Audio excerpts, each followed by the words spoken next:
Good afternoon once again. My name is Guthrie Thomas. I'm a guitarist, songwriter, and recording artist, among other things. And today we're going to talk about Studio One Pro, the recording program, and the acoustic guitar and vocal, how to set it up. Again, this is my professional website. For those that aren't familiar with my work, you can check it out at YouTube. I got quite a few things up there that my family puts up there all the time. All right, let's get back to Studio One now. All right, again, when you open Studio One, you're going to come to your start page, which we already discussed in documentary number 1. So we're going to go straight to create a new song. And again, your little dialog box comes up here, and we're going to go right down to the bottom because we're going to do a vocal and a guitar today.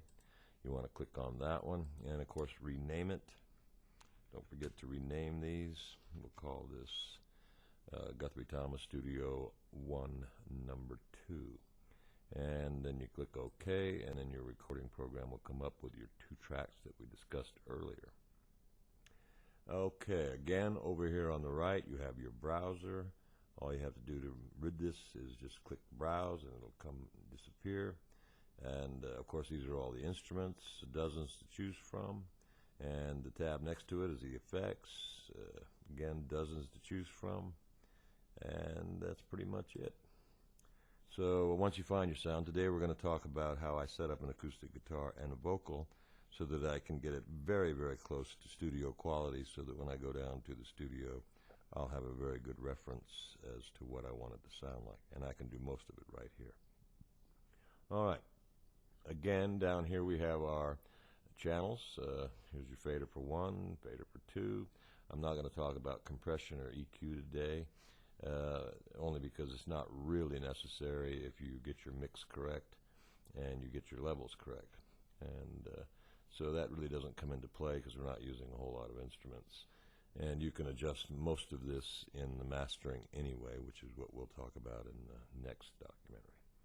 All right, as I said before, what we're going to do, what I do is I start from scratch. So I'm just going to eliminate these tracks. I do it this way every time. It gives me a blank screen, and then I just basically start over. But I start out with the vocal and guitar tracks just to keep the same reference all the time. Now what I'm going to do is I'm going to add a track. I do that by hitting the T on my keyboard. T as in Tom. This is going to be the GT vocal 1, number 1. Simple enough. Now in this case, there is no presets here. I'm going to do it in stereo, but no presets. And I come down here, just click on presets, go down to vocals. It'll open up the box for that, and you just choose whatever you like there. You might have to experiment a little bit, but as for me and my lower voice range, male vocal louder works just perfectly, so that's what I choose. My color is going to be orange. I can auto choose.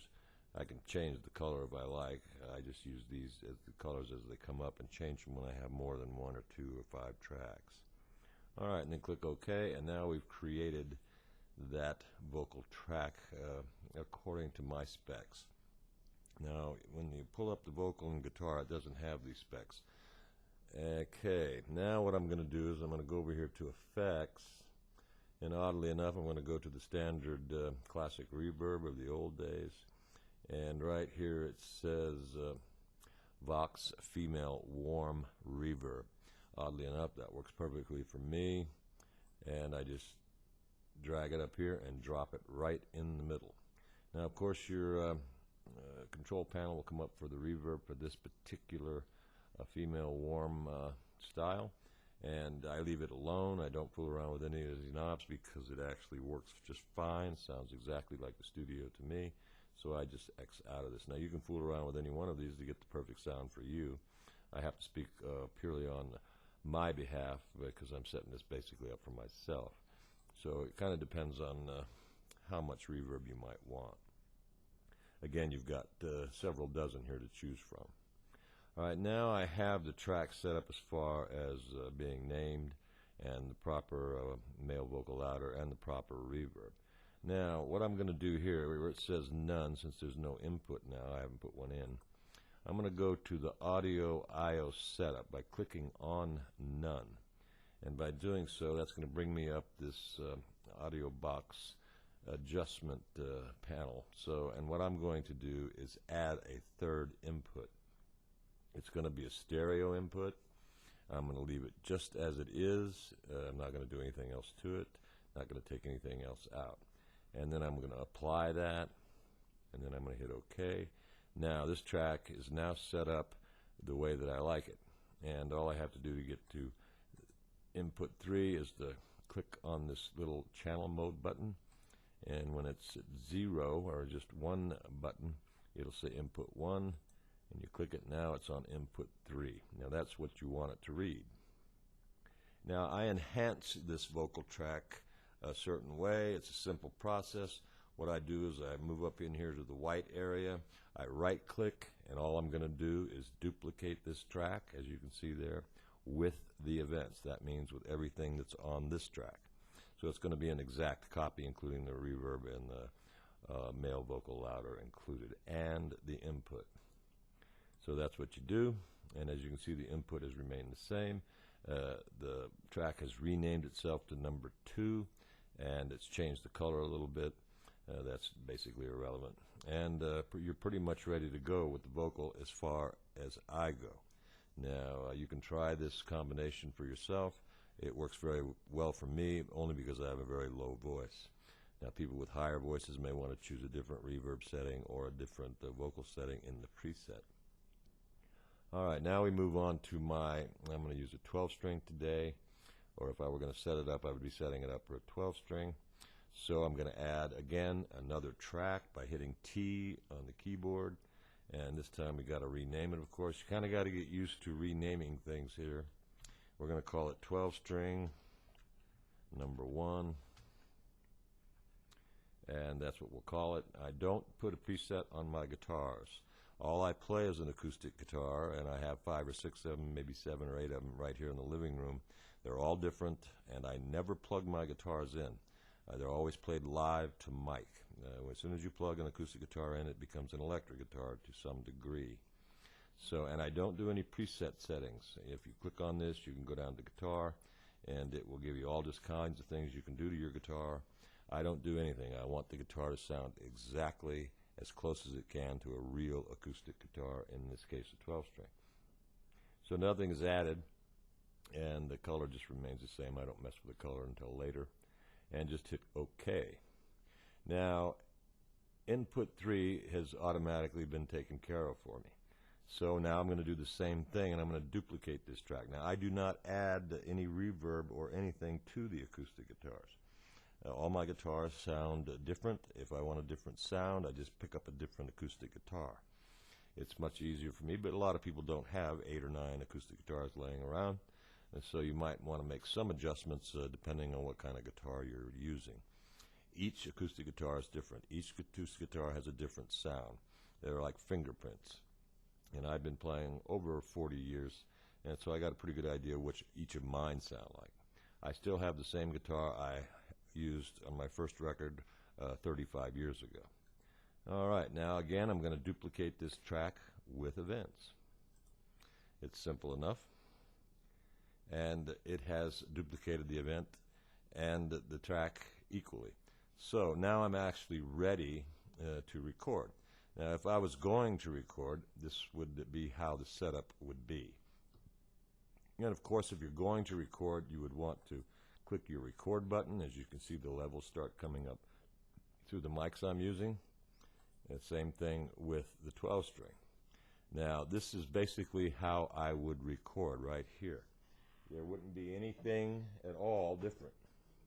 I'd just get out my guitar.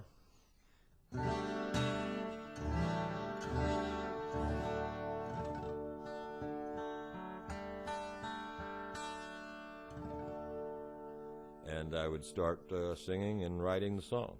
Now the reverb would be there correctly, the guitar sound would be almost perfect, and this would be almost identical to what I would get in the studio. In fact, again, I often wonder why I even go down to the studio. But the studio has its own benefits that you cannot get sometimes here, but it wouldn't bother me at all to put out a CD right out of my living room here. Again, this is how I set it up. This is a singer-songwriter setup. I can't really speak for bands. Bands do everything a lot differently than a solo artist, which is mostly the way that I tour, and I like it that way. And this is as close to the studio sound that I usually use that I can find so far. But of course, I'm even still experimenting. One thing about Studio One is you never stop learning what you can do. All right, now let's say I had something recorded, and I'd finished the song, and I do everything live also, so I don't do very much overdubbing. I want to be able to walk onto a stage, for instance, and do exactly what I'm doing here. And with my records, that's what a lot of people expect, especially my solo records. They expect me to come out there and play exactly what I played in the studio. And for the most part, I can do that when it comes to the solo work. All right, now let's say I wanted to add, let's say, a simple thing like a piano, a grand piano, for instance. Not that it's simple, it's certainly large. It's not something a studio acoustic guitarist that goes on tour is going to carry around all that much unless he's got a hell of a piano player. But if I wanted to add a piano, I'd go back to my instrument section here, and in this case, I'll just pick one out of here. I'm going to pick this instrument up here, which is Chord Player, which is actually a plug-in of lots of instruments. And you just drag it down here into below the 12-string number 2 and drop it in, and then of course your dialog box will come up. You've got all of these to choose from with Studio One Pro. I'm going to pick the grand piano. It's a duplicate piano. It's a very good sounding one, and close that out. And now it's set at Chord Player now on my Axiom 49 key keyboard controller. It's set up for any channel. In this case, it's set for channel 1. And it's named the Chord Player, and it's automatically defaults to record. Now, in this case, if I were going to use a piano, I'd go over to the effects, and I'd come up here and find some nice deep church reverb, something nice and roomy, bold. And what you do is you just left-click it, hold it down, and drop it right in the middle. And I don't mess with these knobs at all. It's been very easy to find the correct reverbs for the different instruments that I have used over the time that I've used this program. And there it is. The piano is actually ready to go. You can see by the meter right here that I don't have it turned up because it would blast you right out of the sky. And in any event, it automatically sets up that channel for you at the same level they're all set up. And when you start recording is when you start adjusting these levels.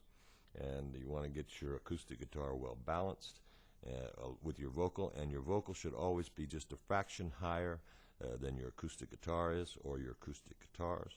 Often I do a lot of recording where I'll use 6 different guitars on the same song, and it's so that I play different parts, and each part is different sound, and that's the reason for using so many different guitars. I rarely use the same guitar to do, let's say, an acoustic lead, and I only use a certain guitar to do, let's say, flat picking in the bluegrass style if I were going to do some bluegrass. And if I'm going to do a soft medley of songs, then I might use just a 12-string and finger pick it. So the song really dictates what kind of guitar I'm going to use when it comes to my acoustic guitars. Again, I do not play the electric guitar. It's a different animal altogether.